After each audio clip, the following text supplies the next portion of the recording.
تیسرے خلیفہ کے دور میں صرف یہ نہیں ہوا کہ حدیثیں بیان کرنے پر پابندی ہوئی، تیسرے خلیفہ کے دور میں احادیث بنائی جانی شروع ہو گئی، قلت پڑ گئی ہے، قحط پڑ گیا ہے، حدیث ہے ہی کوئی نہیں۔ انہوں نے کہا ایسے لوگوں کو بلاؤ جو حدیثیں بنائیں، ایسی حدیث بنائیں، ایسی حدیث بنائیں کہ ان کو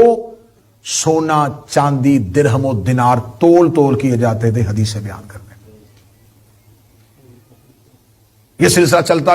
گیا، اہل سنت کے امام ہیں، امام نسائی ان کا نام ہے، اہل سنت کی 6 بڑی کتابوں میں سے ایک بڑی کتاب سنن نسائی ان کی ہے، جہاں جا کے انٹرنیٹ پہ سرچ کیجئے گا امام نسائی کی موت کی وجہ کیا بنی،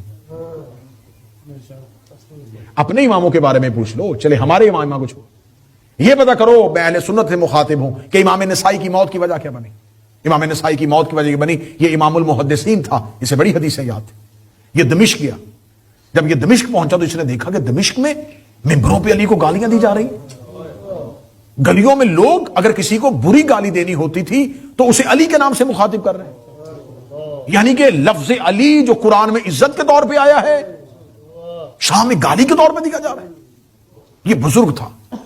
اس نے دمشق کی مرکزی مسجد میں تمام شام کے علماء اور محدثین کو بلایا، اسے کہا آؤ اکٹھے ہو کے میں تم سے کوئی خطاب کرنا چاہتا ہوں۔ مسجد اموی کھچا کھچ بھر گئی، مدینہ سے امام نسائی آئے ہیں، ان کا خطبہ سننا ہے۔ جب ساری مسجد بھر گئی تو یہ خواص بیٹھے ہوئے تھے، عوام نہیں بیٹھے ہوئے، علماء محدثین بیٹھے ہوئے تھے، مفتی بیٹھے ہوئے تھے۔ اس نے ممبر پہ جا کر علی کے فضائل پڑھنے شروع کر دیے۔ شام کے کانوں نے کبھی علی کا فضائل سنا ہی نہیں تھا، کیونکہ یہ کس کے فضائل پڑھ رہا ہے، کس علی کی بات کر رہا ہے؟ اور وہ حدیث پہ حدیث رسول کی، حدیث پہ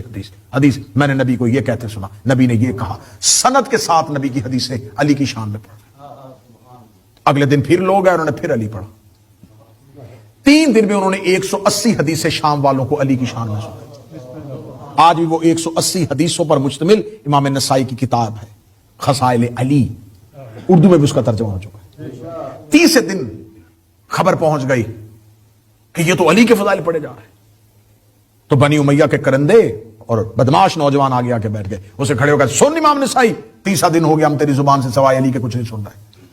حاکم شام کے بارے میں کوئی حدیث سنا، یہ حقیقت ہے، میں تمہیں نسائی کی موت سنانے لگا ہوں، حاکم شام کے بارے میں کوئی حدیث سنا، اسے کہا کس کے بارے میں؟ اس کا معاویہ